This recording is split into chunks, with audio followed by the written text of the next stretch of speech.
Good morning to all. आज हम 12th class history subject के लिए हमने पिछली से क्लास में पढ़ा था कि इतिहास की जानकारी के लिए हमें किन किन स्रोतों से हमें इतिहास की जानकारी मिली है, जिसमें हमने देखा था साहित्यिक स्रोतों को देखा और उन साहित्यिक स्रोतों में हमने देखे थे 3 पार्ट। उसमें पहला पार्ट था धार्मिक साहित्य, दूसरा धर्मेतर साहित्य और तीसरा हमने देखा था वंशावलियाँ।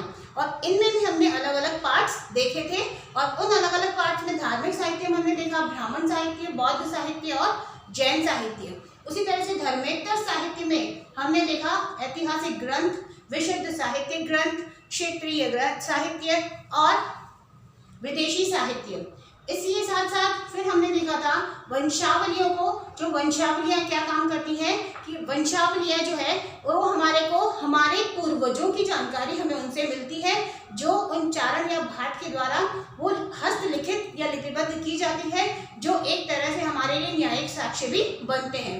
तो उसी में हम और आगे पढ़ेंगे। उसमें हमने दूसरा जो हमारा पॉइंट था वो था पुरातात्विक स्रोत।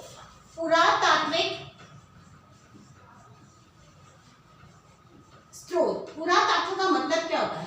पुरातत्व का मतलब होता है कि प्राचीन समय में या खुदाई से प्राप्त अवशेषों के आधार पर हमें उस समय के मानव के क्रियाकलापों या उनके विकास क्रम की जानकारी हमें उनसे मिलती है, वो आपका कहलाता है पुरातत्व। मीन्स पुरातत्व का अर्थ क्या हुआ कि अवशेषों से प्राप्त हमें मानव के क्रियाकलापों की जानकारी जिससे मिलती है वो हमारा कहलाता है पुरातत्व। अब इन पुरातात्विक स्रोतों को हम 5 भागों में बांट सकते हैं और उनमें से 5 भागों में सबसे पहला भाग है आपका उत्खनन से प्राप्त अवशेष। उत्खनन से प्राप्त अवशेष। अब उत्खनन से प्राप्त अवशेष का मतलब क्या हुआ? उत्खनन मतलब खुदाई से प्राप्त जो अवशेष थे उनके बारे में जानकारी मिलती है कि उस समय जो औजार या उस समय जो हथियार चलते थे, जैसे पाषाणकालीन हथियार थे, पाषाण या उससे पुराने समय में जो हथियार चला करते थे, या मृदभांड जो हमें बहुत सारी अलग अलग संस्कृतियों के बारे में बताते हैं। तो औजार और मृदभांडों से हमें उत्खनन जो हमें प्राप्त हुए हैं, खुदाई से जो प्राप्त हुए हैं औजार और मृदभांडों से हमें उस समय की जानकारी मिलती है कि बहुत पुराने समय में केवल पाषाण के हथियार या पत्थर के हथियार थे, जिससे मानव जो था वो अपने आवश्यक कार्यों को, जैसे खाने के लिए अगर उसे किसी को मारना होता है, जानवर को, या कोई चीज फल फूल कुछ काटनी होती है, तो उसके लिए उसने पत्थर को घिस कर उसे तीखा करके औजार के रूप में काम में लिया। और उसके बाद धीरे धीरे अलग अलग सभ्यताएं विकसित होती गई और अलग अलग तरह के मृदभांड और उनकी विकास यात्रा बढ़ती गई। तो इन मृदभांडों से हमें मानव के विकास यात्रा की जानकारी मिलती है। तो उत्खनन से हमें सबसे पहले औजार जो मिले हैं वो औजार व मृदभांडों से हमें अलग अलग संस्कृतियों की जानकारी मिलती है। और ये आपके एक इम्पॉर्टेंट क्वेश्चन के रूप में आता है कि अलग अलग मृदभांडों में 4 प्रकार के अलग अलग उत्खनन में प्राप्त हुए हैं और वो 4 प्रकार के मृदभांड हैं। उन 4 प्रकार के मृदभांडों में हम सबसे पहला मृदभांड जो है वो हमारे पहला जो है, क्योंकि इम्पॉर्टेंट है ये चीज, पहली है आपके गेरुए रंग युक्त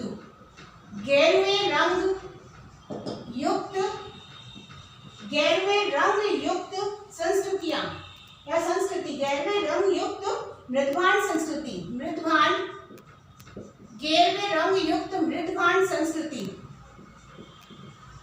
इस समय में इस रंग का प्रयोग किया जाता था, गेरुए रंग का जो मृदभांड का मतलब सबसे पहले हमारे समझ में आना चाहिए कि मिट्टी से बने हुए बर्तन, जो हमको हमारे सिंधु सभ्यता या हड़प्पा या मोहनजोदड़ो जो 6000 ईसा पूर्व जो संस्कृतियां मिली है उनमें हमें अलग अलग तरह के मृदभांड मिले हैं। हड़प्पा, मोहनजोदड़ो, बैराट, इस तरह से अलग अलग जो संस्कृतियां हैं उन संस्कृतियों में हमें ये मृदभांड मिले हैं। उनमें जो गेरुए रंग युक्त मृदभांड संस्कृति है, मीन्स उस समय के मानव गेरुए रंग का प्रयोग करना जानते थे और अपने अपने मृदभांडों पर उन्होंने उस रंग का यूज कर रखा था। उसी तरह से दूसरी तरह की संस्कृति होती है, उसमें काले व लाल, उस समय वो क्या करते थे, काले व लाल मृदभांड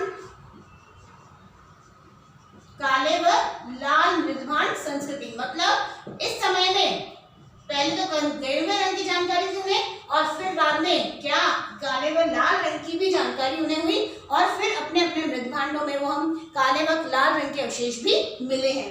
उसी तरह से तीसरे नंबर पे आपके आती है चित्रित स्लेटी रंग की, चित्रित स्लेटी रंग, स्लेटी रंग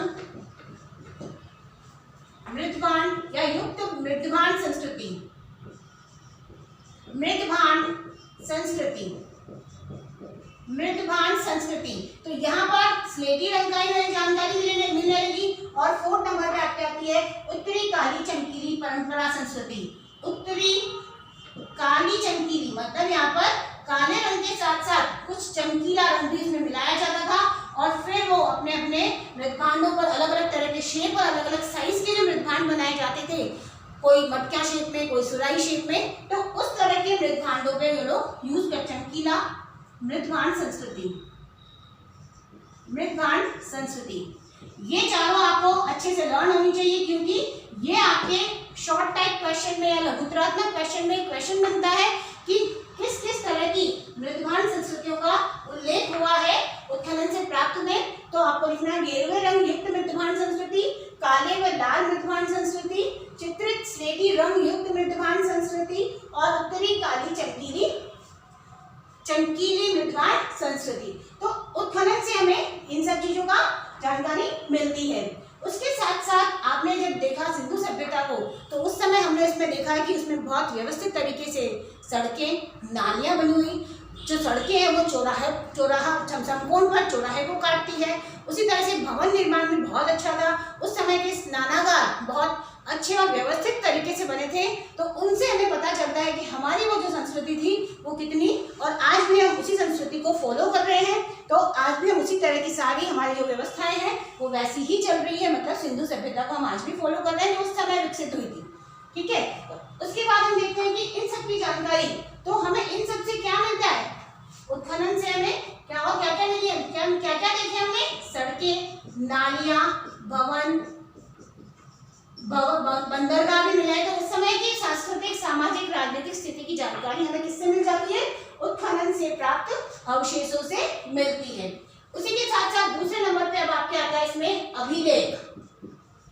अभिलेख भी बहुत महत्वपूर्ण इंपॉर्टेंट या रोल प्ले करते हैं। किसमें इंपॉर्टेंट रोल प्ले करते हैं, हमारे इतिहास की जानकारी देने में। इतिहास की जानकारी अभिलेखों से भी मिलती है।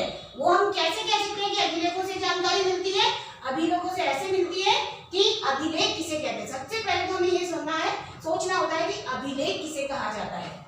अभिलेख होते हैं, अभिलेख क्या है, क्वेश्चन आता है आपके 1 नंबर का, अभिलेख क्या है। तो अभिलेख जो है वो ठोस, या आप बोल सकते हो जैसे पत्थर के टाइप की या ठोस जो सतह होती है उस पे जो कुछ चित्रित या अंकित किया जाता है, लिखा जाता है, वो चीज आपकी कहलाती है अभिलेख। जैसे आपने सुना होगा कि पत्थर पर कुछ लिखा हुआ अंकित मिला, या स्तंभों पर कुछ लिखा हुआ अंकित मिला, या आपने अगर अजंता एलोरा की गुफाएं देखी है तो वहां पर आप देख सकते हैं कि वहां पर भी गुफाओं के अंदर चित्रित अभिलेख मिला है, चित्रित अभिलेख मिले हैं। तो गुफाओं के अंदर भी मिले हैं तो वो कहलाते हैं आपके गुहालेख। तो इस तरह से अभिलेख किसे कहा जाएगा, जो कठोर या ठोस सतह पर कुछ चित्रित किया गया मिला अगर अभिलेख है वो कहलाता है अभिलेख कहलाता है। अब इन अभिलेखों में सबसे महत्वपूर्ण अभिलेख किसके हैं, सबसे महत्वपूर्ण अभिलेखों में आता है सबसे पहले अशोक के अभिलेख, क्योंकि अशोक ने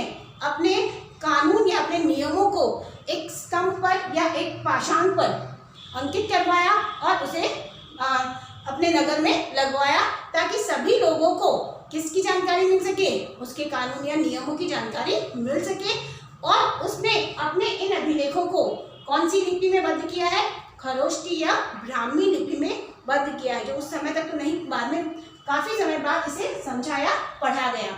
इसी तरह से स्तंभ लेख भी होते हैं। स्तंभ लेख का मतलब होता है पिलर्स, पिलर्स पर जो लेख लिखा गया, उत्कीर्ण किया गया है, उसको हम क्या कहेंगे, स्तंभ लेख कहेंगे। और होता है गुहालेख। गुहालेख का मतलब होता है कि गुफाओं के अंदर जाकर, वहां पर जाकर जो चित्रकारी या अपनी बात को कम्युनिकेट करने की बात कही है, उन्होंने अगर रखा है, कम्युनिकेट किया है, तो वो आपकी कहलाती है गुहालेख। इस तरह से आपके मूर्ति लेख, मूर्ति लेख का मतलब कहीं कहीं हमें ऐसे भी साक्ष्य मिले हैं जहां पर कोई मूर्ति, किसका सिर कटा हुआ है, किसका धड़ कटा हुआ है, लेकिन उसके ऊपर भी कुछ ना कुछ अंकित मिला है, तो वो भी आपका क्या कहलाता है, एक लेख हो गया, एक तरह की आपके लिए इतिहास की जानकारी हो गई, तो उसे हम कहेंगे मूर्ति लेख। और उसके साथ साथ आपको ताम्रपत्रों पर लिखा हुआ मिलता है, तो उसे हम कहेंगे ताम्रपत्र अभिलेख। तो इस तरह से हम अभिलेखों किन क्षेत्रों में बांट सकते हैं, हम अभिलेखों को 5 क्षेत्रों में बांट सकते हैं, जिसमें सबसे पहले आपका आता है शिलालेख।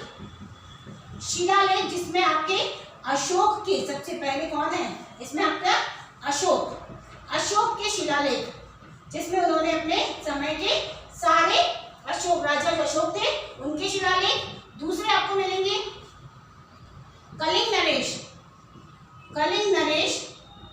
खारवेल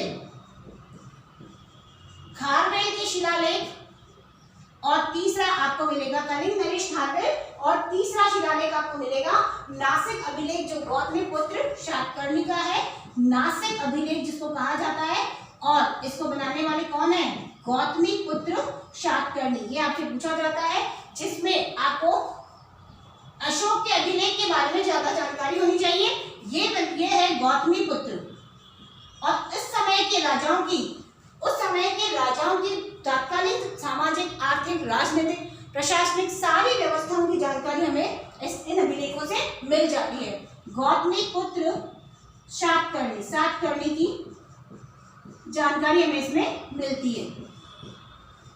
अशोक के अभिलेख जो है, अशोक के अभिलेख ये आपको लिखे गए हैं ब्राह्मी या खरोष्ठी लिपि में। कहाँ मिले ये, ब्राह्मी या खरोष्ठी लिपि में मिले हैं, ब्राह्मी व खरोष्ठी लिपि। आपसे पूछा जाएगा अशोक के अभिलेख किस भाषा में मिले हैं, तो ब्राह्मी व खरोष्ठी लिपि में हमें अभिलेख मिले हैं। और खारवेल के बोलते हैं तो इनको हाथी गुम्फा अभिलेख कहा जाता है। खारवेल के जो राजा नरेश, जो कलिंग नरेश थे खारवेल, उनके जो अभिलेख थे उन्हें कहा जाता है हाथी गुम्फा अभिलेख। और तीसरे आपके हैं नासिक के अभिलेख, जिसमें आपको गौतमीपुत्र शातकर्णी के समय की जानकारी हमें मिलती है। इसी तरह से हमें और भी अभिलेख मिले हैं, जिसमें आप बोल सकते हो समुद्रगुप्त का प्रयाग अभिलेख, प्रयाग स्तंभ लेख। सब अब ये तो शिलालेख हो गया आपका, कि शिलालेख की जानकारी हमें इनसे मिल गई। दूसरे आपके होते हैं स्तंभ लेख।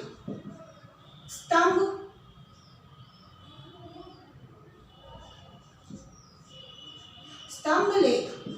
लेख का मतलब होता है कि पिलर्स पर, किस पर, पिलर्स पर आपको अगर कुछ अंकित मिला है, तो वो आपको पिलर्स पर जो मिला है उसको हम क्या कह सकते हैं, स्तंभ लेख। और इन स्तंभों में सबसे पहला जो स्तंभ लेख आता है वो स्तंभ लेख है आपका समुद्रगुप्त का प्रयाग स्तंभ लेख। कौन सा सबसे पहला है, समुद्रगुप्त का प्रयाग स्तंभ लेख। और दूसरा आपका आता है स्कंदगुप्त का भीतरी अभिलेख। कौन कौन से इसमें, दो, समुद्रगुप्त का प्रयाग अभिलेख समुद्रगुप्त का प्रयाग अभिलेख। आप साथ साथ में इसको नोट करते जाएं तो आपके लिए ज्यादा अच्छा है कि नोट्स तैयार हो जाएंगे। समुद्रगुप्त का प्रयाग अभिलेख। दूसरा आपका आता है स्कंदगुप्त का भीतरी अभिलेख। मीन्स आपको इन अभिलेखों से उस समय के समुद्रगुप्त की जानकारी मिलेगी आपको प्रयाग अभिलेख से, और स्कंदगुप्त के समय की जानकारी मिलेगी आपको भीतरी अभिलेख से मिलेगी। दो लेख हमने देखे हैं, उसके बाद आपको मिलता है तीसरा लेख। कौन सा है तीसरा लेख? आपके अभिलेख में तीसरा लेख गुहालेख। गुहालेख का मतलब आपके समझ में आ गया, गुफाओं में। गुहालेख का मतलब गुफाओं में जो चित्रित हमें मिली जानकारी मिली है, जिस उस समय की, जैसे आप बोल सकते हो अजंता एलोरा में जो चित्रित गुफाएं हैं वो आपको उस समय के राजा महाराजाओं की जानकारी देती है। चौथा आपका आता है मूर्ति लेख। मूर्ति लेख में मैंने आपको बताया कि अलग अलग मूर्तियों पर कुछ उत्कीर्ण किया हुआ मिला है, वो मूर्ति लेख होता है। और 5वें नंबर पे आपके आती है ताम्रपत्र लेख। ताम्रपत्र लेख का मतलब होता है आपका ताम्रपत्र लेख मतलब उस समय जो, क्योंकि सिंधु सभ्यता के लोग तांबे के बारे में जानकारी रखते थे और वो एक ठोस धातु के रूप में उनका यूज करते थे, तो उसमें उन्होंने वहां पर भी लेख लिखे हैं और उसको कहा गया है ताम्रपत्र लेख। तो इन सभी अभिलेखों के से हमें तत्कालीन समय के सामाजिक, आर्थिक, धार्मिक, संस्कृति की जानकारी मिलती है। तो सबसे पहला था हमारा उत्खनन से प्राप्त अवशेष, जिसमें औजार और लठमांडों से ज्यादा जानकारी मिलती है। फिर आता है आपका अभिलेख, जिसमें शिलालेख, स्तंभलेख, गुहालेख, मूर्ति लेख और ताम्रपत्र लेख। शिलालेखों में सबसे ज्यादा हमें अशोक के शिलालेख की जानकारी मिलती है, और अशोक ने बहुत सारी जगह पर अपने बहुत सारे लेख बनवाए हैं, और इसमें हमें इन शिलालेखों से हमें उस समय की तिथि, व्यवस्थित तिथि उसमें लिखी हुई रहती थी, इसलिए बहुत साक्ष्य के रूप में बहुत अच्छे अभिलेख थे। व्यवस्थित तिथियां, वंश, परंपरा, धर्म, शासक की रुचि, कला आदि की जानकारी हमें किससे मिलती है? अभिलेखों से मिलती है। हमें इन अभिलेखों में जो अभिलेखों से मिलती है। अब आपके आते हैं अभिलेखों के बाद हम देखते हैं सबसे थर्ड नंबर पे, और वो तीसरा पॉइंट कौन सा है? आपके सिक्के और मुद्राएं। सिक्के और मुद्राओं से भी हमें अलग अलग समय के, अलग अलग काल के, अलग अलग राजाओं की, उनकी सामाजिक, आर्थिक स्थिति की जानकारी मिलती है।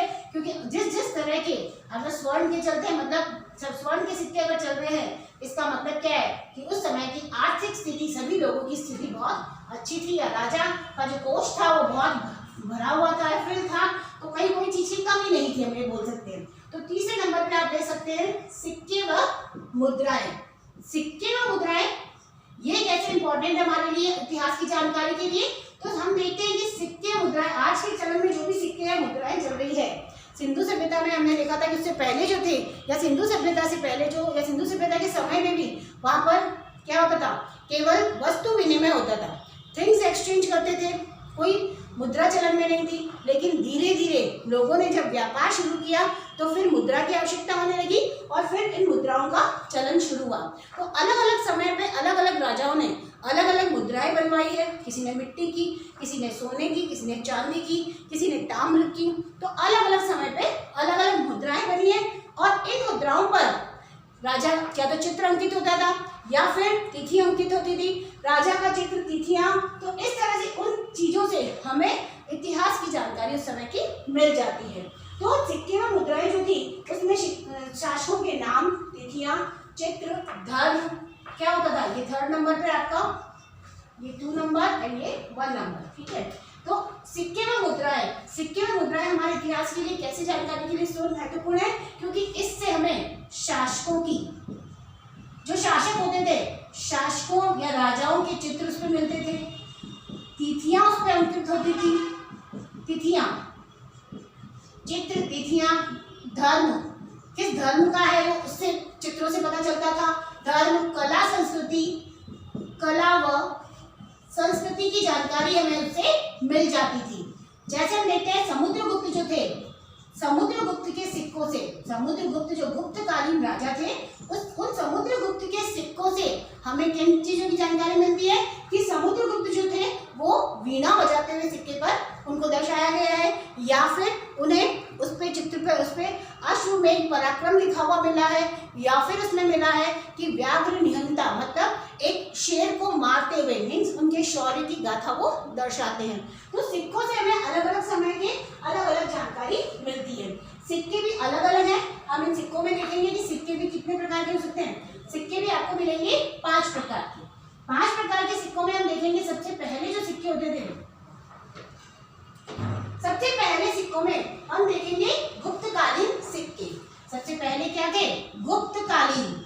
और गुप्तकालीन सिक्कों में हमें देखेंगे कि उस समय की जो राजनीतिक व्यवस्था थी, आर्थिक व्यवस्था थी, वो काफी अच्छी थी। तो गुप्तकालीन सिक्के, जिसमें हमने अभी आपको बताया कि समुद्रगुप्त के जो सिक्के थे, समुद्रगुप्त के सिक्कों से हमें अलग अलग तरह की जानकारी मिलती है।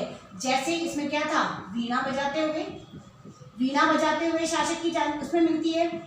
फिर दूसरे नंबर पे आपको मिलेगी व्याघ्र निहंता, मतलब उसके शौर्य की गाथा, यहाँ पर उसके कला के प्रति प्रेम को दर्शाता है। ये व्याघ्र निहंता है, वो व्याघ्र निहंता जो है वो आपको क्या बताता है? उसके शौर्य की गाथा बताता है। और तीसरा आपको बताया था मैंने अश्वमेध पराक्रम, मतलब कि उसने अश्वमेध यज्ञ करके और बहुत सारी जगहों पर या बहुत सारे क्षेत्र पर अपना अधिकार कर रखा था। तो इस तरह से गुप्तकालीन सिक्कों से हमें इस तरह से अलग अलग राजाओं की जानकारी मिलती है।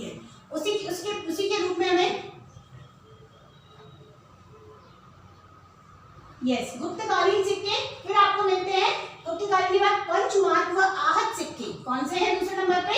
पंचमार्क व आहत सिक्के। पंचमार्क व आहत सिक्के में क्या होता था? ये सोने व चांदी के बने होते थे। किसके बने होते थे? पंचमार्क सिक्कों को मतलब 5 धातुएं शक्ल होती थी, तो सोना व चांदी भी इसमें होता था। तो सोना व चांदी के सिक्के होते थे ये, और सोने व चांदी के जो सिक्के थे उन पर केवल चित्र अंकित होते थे, केवल चित्र, और हमें कुछ नहीं मिलेगा उसमें। केवल क्या मिलेगा उसमें? चित्र अंकित। इनमें किसी राजा के चित्र के रूप में उनकी जानकारी मिलती है, उनको कहा जाता है पंचमार्क व आहत सिक्के। फिर आपको मिलेगा स्वर्ण व ताम्र के सिक्के। कौन से हैं ये? स्वर्ण व ताम्र के सिक्के। मतलब कहीं पर अगर वो सक्षम है राजा तो स्वर्ण के सिक्के बनाएगा, और कहीं पर वो अगर सक्षम नहीं है, ज्यादा सक्षम नहीं है, तो वो ताम्र के सिक्के बनवाएगा। तो इसमें भी राजाओं के कुषाणकालीन शासकों की जानकारी हमें इसमें मिलती है। कुषाणकालीन जो शासक थे, ये सिक्के उस समय के प्रचलित हैं। कुषाणकालीन शासकों की जानकारी हमें इसमें मिलती है। और उसके बाद आते हैं 4th नंबर पे आपके लेख युक्त सिक्के, जिसको हम बोल सकते हैं यहाँ पर लेख युक्त सिक्के, जो कहाँ मिल सकते हैं आपको? उस पर कुछ ना कुछ सिर्फ लिखा हुआ मिलेगा। और 5वें नंबर पे आपके आते हैं स्वर्ण व रजतकालीन सिक्के। कौन से हैं? स्वर्ण व रजतकालीन, रजत के सिक्के, रजत के सिक्के। मतलब उस समय क्या चलते थे? सोने और चांदी के सिक्के चलते थे। जनरली ये गुप्तकालीन सिक्के ही कहलाते हैं। तो इस तरह से सिक्के व मुद्राओं से हमें तत्कालीन राजा के आर्थिक और सामाजिक स्थिति की जानकारी मिलती है, और व्यापार की भी जानकारी मिलती है कि किस तरह से उनका व्यापार विनिमय होता था। अब इसके बाद आप देखेंगे स्मारक व भवन व स्मारक, या फिर हम क्या बोल सकते हैं उसको? स्मारक व भवन। अलग अलग तरह के स्मारक और भवन आपको मिलेंगे। तो 3 आपने देखे हैं। इन तीनों में हमने क्या क्या देख लिया कि जो पुरातात्विक स्रोत है, उस स्रोत में उत्खनन से प्राप्त अवशेष, दूसरे हमने देखे हैं अभिलेख, तीसरे नंबर पे आपने क्या देखा? सिक्के व मुद्राएं, और चौथे नंबर पे हम देखेंगे स्मारक व भवन। अब आप कहेंगे स्मारक और भवन किस तरह से हमारी जानकारी के लिए स्रोत है? तो स्मारक और भवन भी हमारे लिए अलग अलग जानकारी के स्रोत के रूप में काम आते हैं, क्योंकि आपने देखा होगा कि अलग अलग समय में अलग अलग प्रकार की संस्कृति, अलग अलग प्रकार के भवन निर्माण, अलग अलग प्रकार की, जैसे आपने मंदिरों का देखा होगा तो कहीं पर हमने देखा है कि मठ जैसे बने हुए होते हैं। तो इस तरह से जो स्मारक और भवन है वो क्या होते हैं? कहीं मठ है, कहीं चैत्य है, कहीं विहार है। तो ये हमें उस समय की जानकारी देते हैं कि वो संस्कृति या कला संस्कृति कैसी थी। तो चैत्य, विहार, स्तूप, चैत्य, विहार, मठ, स्तूप, चैत्य, विहार, मठ, और इस तरह से राजप्रसाद, दुर्ग। आप देखते हैं हमारे यहाँ राजस्थान में कितने दुर्ग हैं, और वो उस समय के अलग अलग शौर्य गाथा में बताते हैं। तो दुर्ग, राजप्रसाद का मतलब होता है महल। जो अलग अलग महल बने हैं हमारे यहाँ पर, महल इतने शानदार महल बने कि उन्हें देखने के लिए भी आज हम जाते हैं। तो ये हमारी प्राचीन संस्कृति के क्या बने हैं? ये हमारी प्राचीन संस्कृति के स्रोत बने हैं। उस समय की कला संस्कृति के बारे में बताते हैं, और मोहनजोदड़ो एवं सांस्कृतिक की जानकारी हमें देते हैं। इन्हीं स्मारकों में हम देखते हैं कि जो दक्षिण पूर्वी एशिया है, दक्षिण पूर्वी एशिया में हमारे जो भवन और संस्कृतियां हमारे यहाँ की जैसी है, मतलब वहाँ पर हमें पता चलता है कि हमारे यहाँ की संस्कृति यहाँ तक भी विस्तारित थी, यहाँ तक भी फैली हुई थी। इसमें आप देख सकते हैं कंबोडिया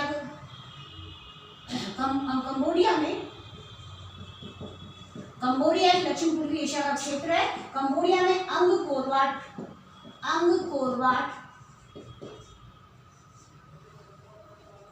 कंबोडिया में अंगकोर वाट के स्मारक बने हुए हैं। अंगकोर वाट के स्मारक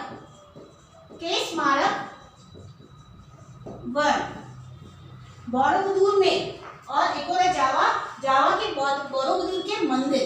कंबोडिया और जावा, यहाँ पर बोरोबुदुर के मंदिर। ये यहाँ पर इन चीजों का होना हमारी भारतीय सभ्यता और संस्कृति के बारे में हमें बताता है कि हमारी यहाँ तक फैली हुई थी। इसी के साथ में आपका अंतिम में आता है 5वें नंबर पे हम देख सकते हैं स्मारक भवन, and 4th number 5th number पे आप देखेंगे मूर्तियां, शैल चित्र, मूर्तियां, शैल चित्र, शैल चित्र व अन्य कलाकृतियां, चित्र व अन्य कलाकृतियां, मतलब इन सबसे भी आपने क्या क्या सीखा है। हम देखते हैं हमारे यहाँ पर भी अलग अलग तरह की सिंधु सभ्यता है। हमारे राजस्थान में जो कालीबंगा की जो खुदाई की गई थी, वहाँ पर कालीबंगा वाले क्षेत्र में उसे कालीबंगा नाम क्यों दिया गया, क्योंकि वहाँ पर काली चूड़ियाँ मिली है।